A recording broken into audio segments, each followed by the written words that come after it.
Hello friends, Aarti's kitchen and लाईफस्टाईलमध्ये तुमचे मनापासून स्वागत आहे। तर आज मी घेवर बनवणार आहे, तर रेसिपीला सुरुवात करूयात। इथे मी 4 चमचे मेल्टेड तूप घेतलेलं आहे। त्याच्यामध्ये एक आईस क्यूब घालून मी ते छान असं फिरवून घेते। तुम्ही बघू शकता आपलं बटरी स्ट्रक्चर तयार झालेलं आहे। आता मी हे छान असं स्मूथली स्ट्रक्चर तयार करून घेते। आता मी ह्याच्यामध्ये अर्धी वाटी मैदा घालून घेते।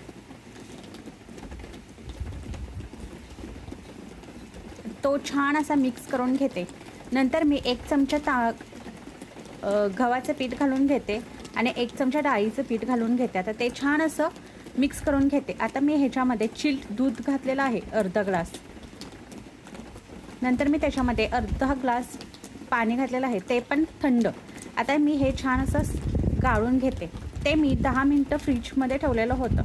नंतर मी ते काढून एका आईस क्यूब असणाऱ्या भांड्यामध्ये हे बॅटर ठेवलेलं आहे। आता त्याच्यामध्ये मी लिंबूचा रस घातलेला आहे।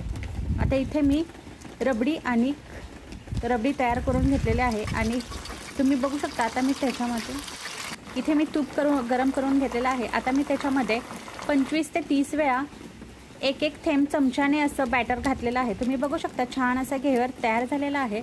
अशा प्रकारे मी सर्व घेवर तयार करून घेतलेला आहे। त्याच्यावरती मी बनवून घेतलेला शुगर सिरप घालून घेते। नंतर मी रबडी घालून घेते छान असे। आता मी गार्निशिंगसाठी ड्रायफ्रूट्स वापरलेले आहेत। छान असं गार्निशिंग करून घेतलेलं आहे। तुम्ही बघू शकता आपला घेवर खूप छान झालेला आहे। त्याची टेस्ट ही खूप छान असते।